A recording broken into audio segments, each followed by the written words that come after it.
ঠাকুর সত্যানন্দ এইখানে কুম্ভ খুলে দিয়েছে। এইখানে এই অঞ্জলি নালা যাকে আমরা বলি না, আমরা বুঝি না তাই বুঝি না, তাই মজি না তাই ভজি না।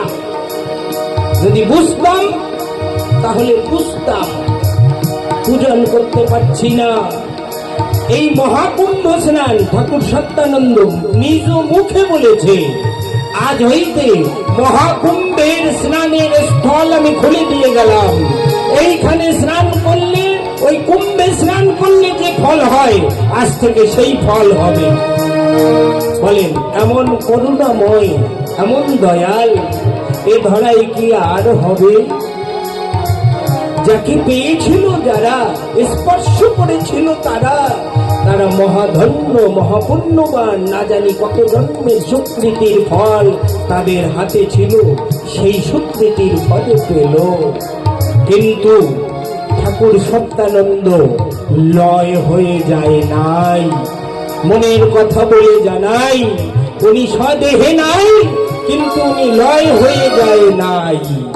আমার জেঠুর মুখে শোনা কথা, সে বছর মেলা হওয়ার কোনো কায়দা নেই, বহু আগের কথা। যে বছর ঠাকুর সত্যানন্দ মহাপ্রয়াণগত হয়েছিল, মানে দেহ রেখেছিল, ঠাকুর দেহ রেখেছে, তার পরের বছর মেলা হওয়ার কোনো কায়দাই নেই, ব্যবস্থা নেই। এখন তো কত টাকা পয়সার অভাব নেই, আমরা 10-20 হাজার টাকা ব্যয় করি।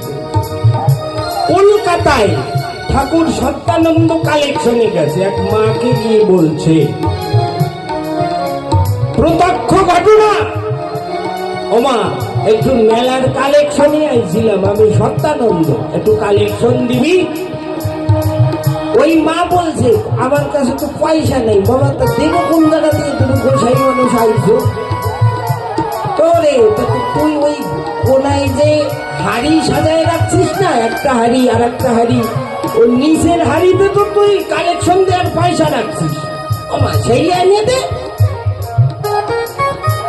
মা ঠাকুরের কথা ধরে গিয়ে ঘরের ভিতরে সেই হাড়িগুলি যখন সরায়, দেখে নিচের হাড়িতে টাকা রাখা। তখনকার দিনের 100 কয় টাকা জমা।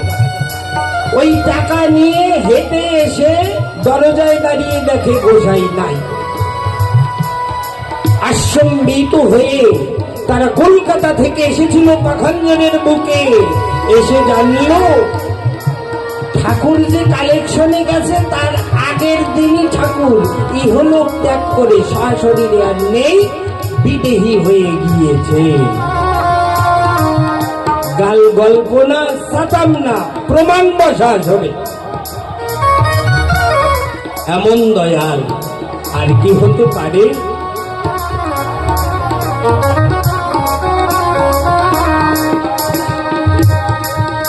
মহাকুম্ভ খুলে গিয়েছে। এই স্নান যে করেছে, আমার দৃঢ় বিশ্বাস তাহার বিগত জন্মের কলমশ রাশি, ইহ জন্মের কলমশ রাশি সমস্ত ধৌত হয়ে গিয়েছে। এমন দয়াল আর হয় না।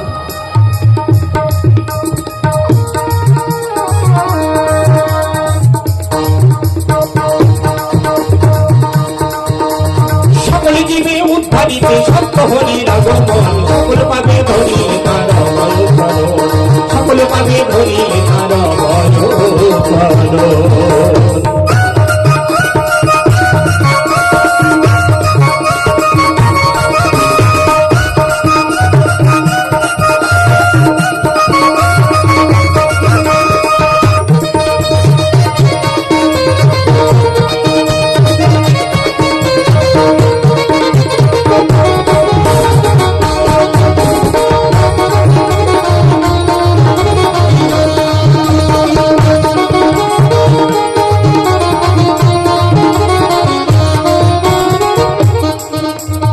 এবার বলছি, কোন ধর্মের গ্লানি হয়েছে যার জন্য ঠাকুরকে আসতে হলো?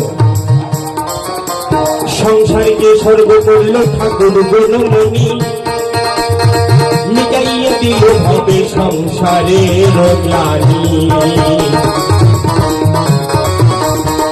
সংসারী, আমরা সংসারী জীব। ধর্ম আমাদের কোনটা? আমাদের প্রধান ধর্ম হচ্ছে সংসার ধর্ম। এই সংসার ধর্মে গ্লানি ঢুকেছে বাবা। ভারতবর্ষে বৃদ্ধ আশ্রম হবে এটা আমরা কখনো কল্পনা করেছি? যে ভারতবর্ষে শ্রবণ কুমার, তার বাবা এবং মা অন্ধমণি, আর তার স্ত্রী, ওনাদের ছেলে হচ্ছে সিন্ধুমণি আমরা বলি, কিন্তু ওনার ছেলের নাম হচ্ছে শ্রবণ কুমার, আর অন্ধমণির নাম উৎবাণী, আর অন্ধমণির স্ত্রী যে অন্ধি, ওনার নাম চন্দ্রকলা। যে ভারতবর্ষে শ্রবণ কুমার তার মা এবং বাবাকে বাঁশের কাওয়ালে করে তীর্থ পর্যটন করিয়ে বেরিয়েছে পায়ে হেঁটে, সেই ভারতবর্ষে বৃদ্ধ আশ্রম হয়েছে। কত বড় লজ্জাস্কর বিষয়। আমার দৃঢ় বিশ্বাস, ঠাকুর সত্য হরিকে যে গ্রহণ করবে না, তার বাড়ির মা বাবা বৃদ্ধ আশ্রমে যাবে না, যাবে না, যাবে না। একটা অভ্যাসে পরিণত হতে হয়, যার জন্য গীতায় একটা যোগ, একটা অধ্যায় অভ্যাস যোগ। অভ্যাস কি? অভ্যাস। ঠাকুর পূজা পরে হবে, আমার কথা মিলিয়ে দেখবেন। বাড়িতে যেদিন সুখ সভা হয়, ঠাকুর পূজা পরে হবে। আগে জীবিত মা বাবাকে বসিয়ে তার চরণ জল করে মা বাবাকে পূজা করে তারপরে সত্যানন্দের পূজা। ঠাকুর চেয়েছিল যে যে মা বাবার ভেতর থেকে আমি এসে ঠাকুর হয়েছি, যে মা বাবার ভেতর থেকে আমি এসে ঠাকুর হয়েছি, আমাকে ধরে যেন সেই মা বাবাকে সেবা করে তার ভিতরেও ঠাকুরত্ব প্রবেশ করে। এইটা ঠাকুর সত্যানন্দ চেয়েছিল। এই যে সংসারে গুণ ঢুকেছে, এই গুণটাকে চিরকালে মিটিয়ে দেওয়ার প্রচেষ্টা বা সক্ষম হয়েছিল শ্রী শ্রী ঠাকুর সত্যানন্দ। আমরা ঠাকুরের বাবার নাম বেশি লোকে জানি না, মধুসূদন বাড়ুরি ঠাকুরের যে টাইটেল, এই টাইটেলও আমি শুনি নেই। এরা মধুসূদন বাড়ুরি, আর মা হচ্ছে শান্তি দেবী বাড়ুরি, আর ঠাকুর সতীশ বাড়ুরি। কিন্তু তিনি সত্যানন্দ হয়ে মানুষের হৃদয়ে বসে, মানুষের হৃদয়কে নাড়া দিয়ে মানুষকে হাত ধরে দেখিয়ে দিল কোথায় মুক্তির পথ। এরপরেও যদি দেরি করি তাহলে কিন্তু আর বিপদের শেষ নেই, এর জন্য আমি দায়ী হব। জয় সত্য হরি। সংসার কেশর, সংসার কেশর করল ঠাকুর গুণমণি, মিটাইয়া দিল ভাবে সংসারের গ্লানি।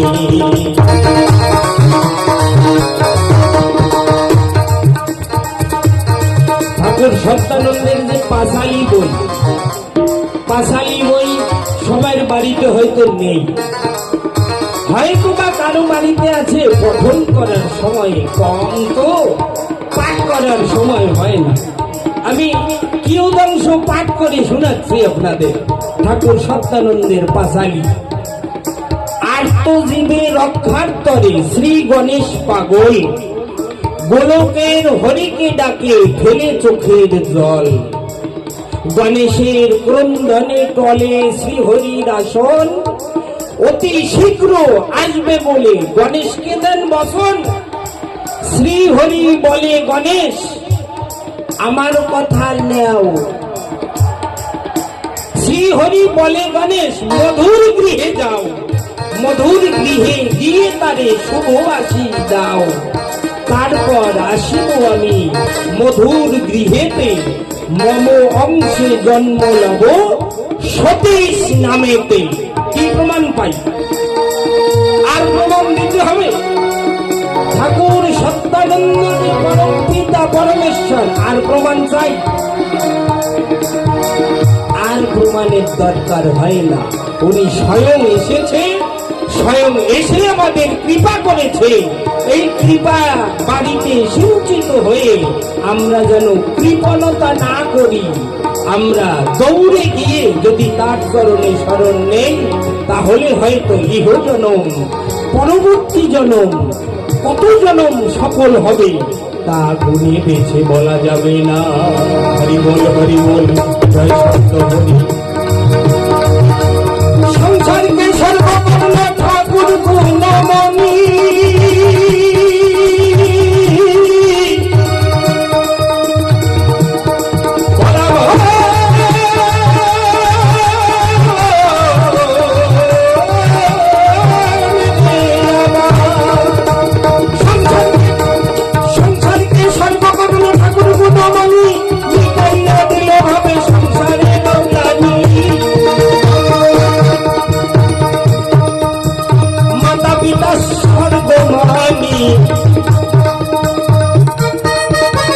মাতা পিতা স্বর্গমানি, মস্তকে করো ধারণ, সকল পাবে ধরিলে তার ভয় করো, সকল পাবে ধরিলে তার ভয় করো।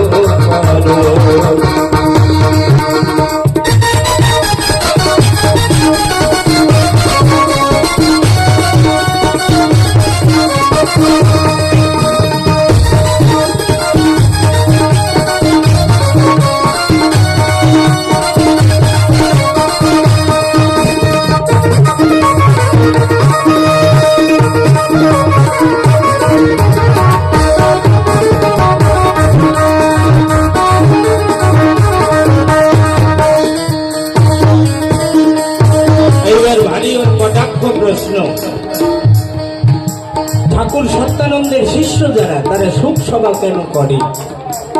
যেহেতু সত্যানন্দ ঠাকুরের শিষ্য, তাহলে সত্যানন্দ সভা করবে, তা না করে শোক সভা করছে কেন?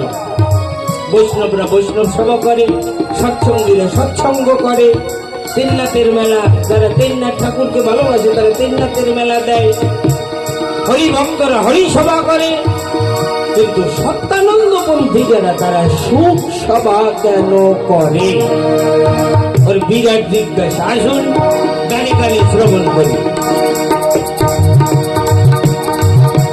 সুখ হলো প্রভুর গুরু,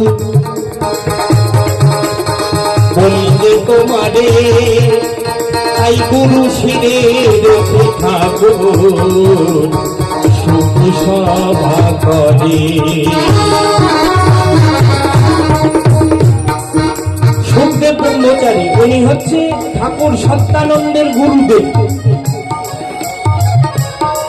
কবির দাস, যিনি কবি, যিনি ভক্ত, কবির দাসের দোহায় কবির দাস বলেছে, গুরু গোবিন্দ দৌ খড়ে, गुरु गोविंद दो खड़े काको लागू पाए, बलिहारी वो गुरु जो गोविंद दियो बताए। गुरु और गोविंद মানে ঈশ্বর এক জায়গায় দাঁড়ানো থাকে, আগে প্রণাম কাকে করব? কবির দাস বলছে, বলিহারি वो गुरु, প্রণাম আগে গুরুকে করব। কেন? গোবিন্দ দিও बताए, গুরুর কাছে গোবিন্দের খোঁজ আছে, অনুসন্ধান আছে। ঠাকুর সত্যানন্দ ঠাকুর হয়েছে খালি খালি না, সে কি কঠোর সাধনা, সে কি কঠোর ত্যাগ কাদের জন্য করেছে জানেন? আমাদের মতো নরাধমের জন্য করেছে।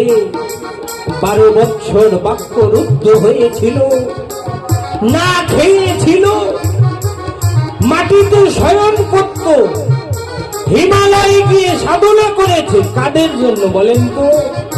আমরা এসে বলেছি, বাবা বাবা এত বছর বিবাহ হয়ে গেল, একটা সন্তান নেই, শুধু মুখ থেকে বলেছে যা হবে হয়েছে।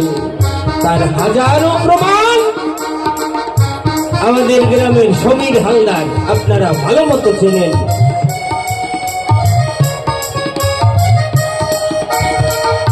ওনার বাবার নাম বিনোদ হালদার। সুখ সভায় গান কীর্তন করত। উনি বিগত হয়েছে গত বছর। ওনার অনেকগুলো মেয়ে, একের পর এক মেয়ে হয়। ঠাকুর এলো চরণে এসে 5টা না 6টা মেয়ে হয়ে গিয়েছে। তারপরে এসে লুটিয়ে পড়েছে। ঠাকুর রাগ হয়ে লাথি মেরেছিল ওনাকে। এত দেরি হয় কেন? যা হবে, খালি যা হবে 1 লাথিতে। সমীর হালদারের জন্ম। পিবি 18 নম্বর গ্রামবাসী সমীর হালদার ভারী সুন্দর গান করে। সুখ সবাই গিয়ে ঠাকুরের গুণগান কীর্তন করে। আমার থেকে অনেক বড়। সমীর দাদার সঙ্গ করেছিলাম আমি যখন ছোট ছিলাম। সমীর দার সাইকেলের পিছনে বসে বিভিন্ন গ্রামে গিয়ে সুখ সভা, রাত্র ভোর এগুলো করেছি। প্রমাণ, এত সাধনা, এত কঠোর তপ ঠাকুর করেছে আমাদের জন্য। ঠাকুরের নিজের মুখের বাণী, আমার গুরুদেব যেথায় আমি সেথায়। ঠাকুর নিজের জন্য কিছু রাখেনি, সব ফিরিয়ে দিয়েছে। তার নামে একটু সভা করব, সবার নাম সুখ সভা। তার নামে একটু সভা করব, সবার নাম সুখ সভা।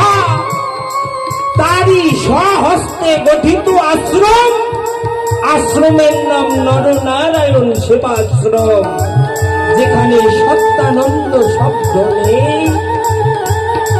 এইখানের গুরু ভাই, এইখানের দীক্ষিত হয়ে আমাদের ভেতরে যদি অহং জাগৃত হয়, এই আমিত্ব যদি জাগৃত হয়, তাহলে ঠাকুরকে ধরা আমাদের হলো না, ব্যর্থ।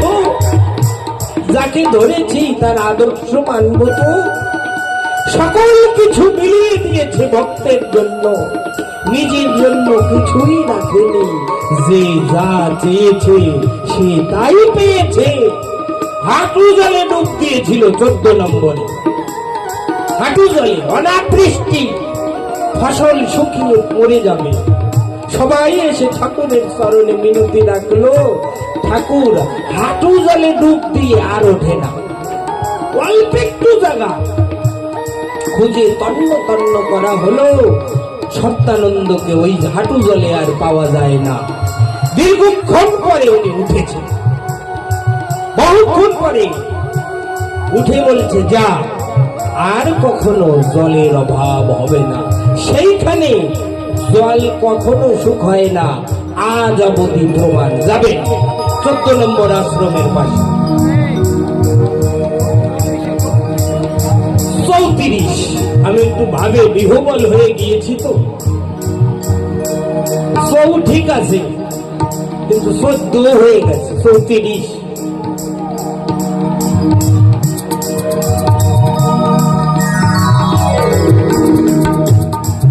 বাবা, বিভিন্ন রঙের গান বহু জায়গায় আমার এতটুকু বয়সে করেছি। আজকের গানটা ঠাকুরের চরণে গান করবার জন্য এসেছি।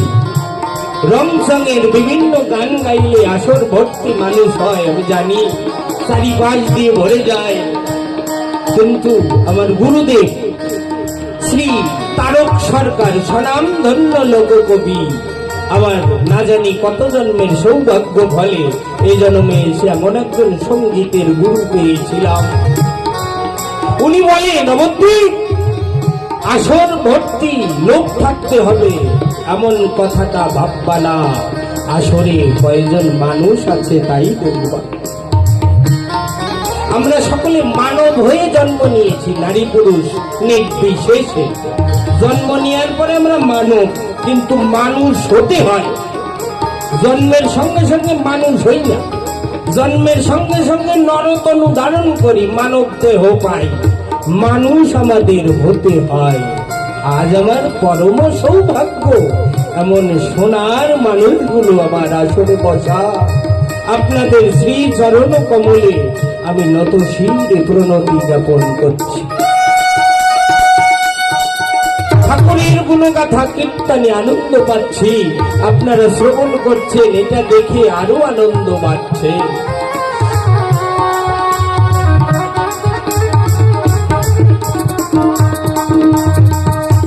এত বৃহৎ ঠাকুরের গুণগাথা আমার এই ক্ষুদ্র মুখে কি করব বলেন? মুখে মানায় না। ঘাড়ের থেকে ওজন বেশি হয়ে গেলে ঘাড়ে সেই ওজন বয় না, ঘাড় ভেঙে যায়। সেই একটা অবস্থা হয়েছে আজ। ঠাকুর যতটুকু বলাবে আমি চেষ্টা করছি বলার। হা হা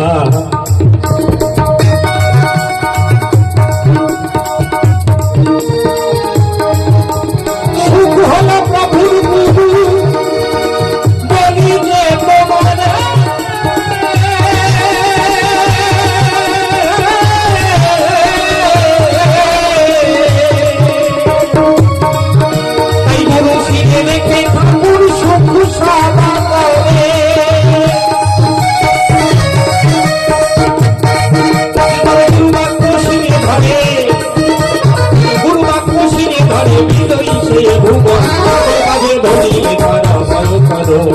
সকল পাবে ধরিয়ে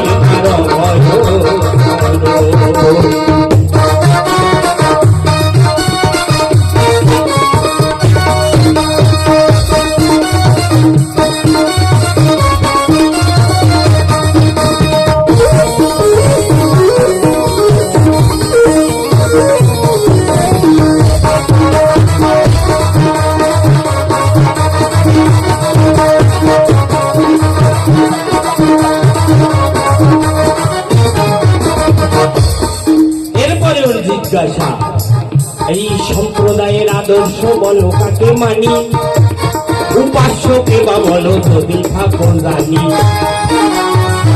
সত্যানন্দ সম্প্রদায়ের আদর্শকে কাকে আদর্শ করবে, আর উপাস্যকে কার উপাসনা করবে? শোনো গানে গানে। এই সম্প্রদায়ের আদর্শ, এই সম্প্রদায়ের উপাস্য কৃষ্ণ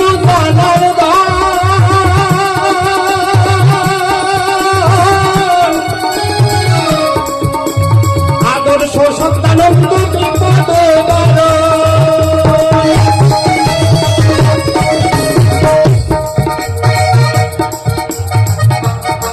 সত শ্রেষ্ঠ আশ্রয়ে যায়। আওয়াজ হল আওয়াজ হয় কেন? তুমি মশরা বানাও ভাই, তোমাকে সাউন্ড ভালো, মশরা ঠিক করে লাগবে না, এমনি কত ভালো। এত মিষ্টির পর আরো মিষ্টি, এরপরে আসবে আসবে দশটি। রবীন্দ্রনাথ ঠাকুর বলছে দশটি মানে কি জানো? দশটি মানে লাঠি। এত মিষ্টির পর আরো মিষ্টি, এরপরে আসবে দশটি। সুন্দর না? ভারী সুন্দর, ঠিক আছে। আদর্শ সৎ ও শ্রেষ্ঠ আশ্রয় যার, উন্নতি হয় অবাধ তার।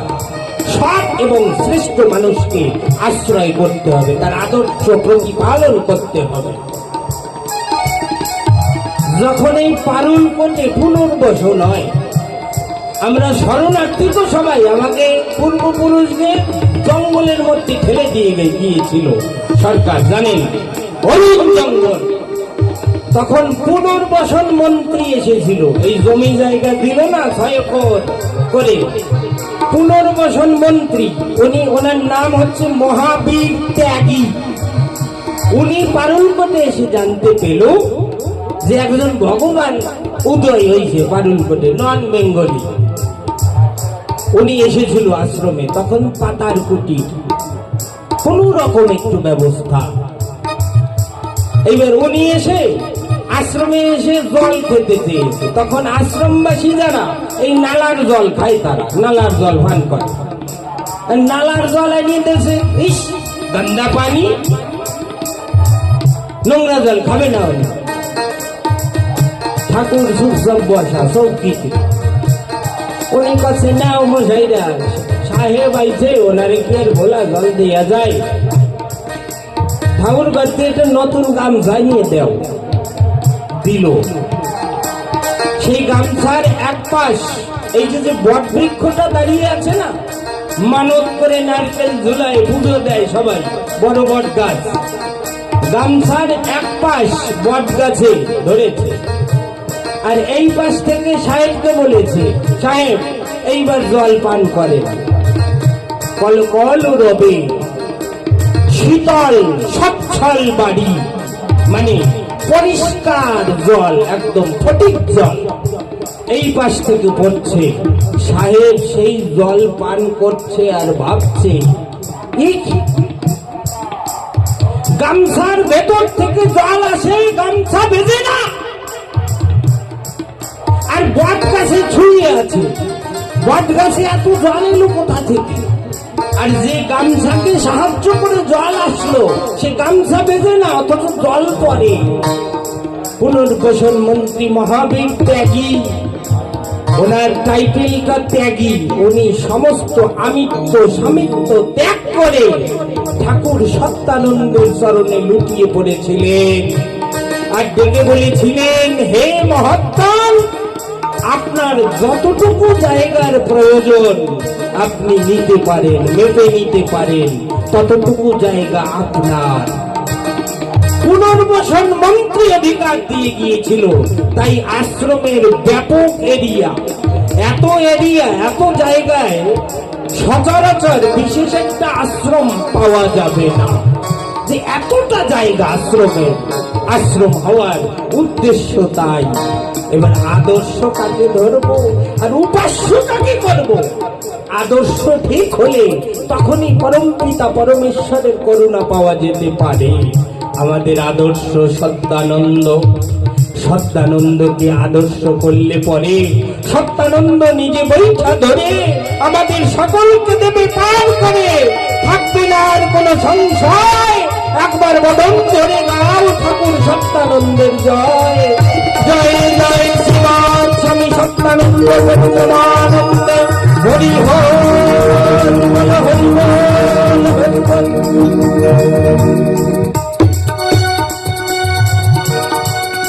এই সম্প্রদায়ের উপাস্য কৃষ্ণ জনার্দন, আদর্শ সত্যানন্দ বিপদ বারণ, আজ্ঞা করিলে পালন।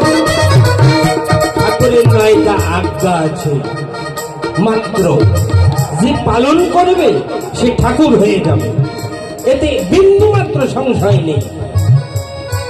ঠাকুর তো হতে পারবো না, সে ক্ষমতা নেই বাবা, কিন্তু নয়টার ভেতরে যদি একটাও পালন করি না, আমাদের এহ জনম সার্থক। সত্য, সরলতা, প্রেম, পবিত্রতা, অহিংসা, ত্যাগ, সেবা, সংযম, ব্রহ্মচর্য, এই যদি নয়টা আজ্ঞা দিয়েছে ঠাকুর, এই নয়টা আজ্ঞা পালন করতে পারলে যেজন পালন করবে সেজন সত্যানন্দ সম হবে। কিন্তু আমরা তো সে গুণের গুণী না, আমরা তার চরণের ধুলো সমান না। উনি কৃপা করে তার চরণে জায়গা দিয়েছে এই বেশি, কিন্তু ঠাকুরের যদি একটা আজ্ঞাও আমরা পালন করি না, আমাদের জীবন ধন্য। ও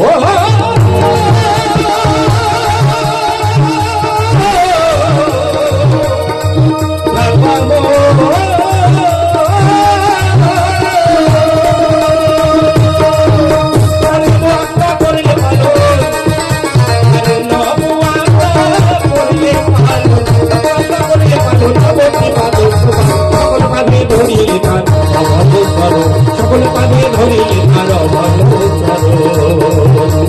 সকল জীবে উদ্ধারিতে, সকল জীবে উদ্ধারিতে সত্য হরির আগমন, সকল পাবে ধরিলে তার সকল পাবে ধরিলে তার সকল পাবে ধরিলে তার সকল পাবে ধরিলে তার সকল পাবে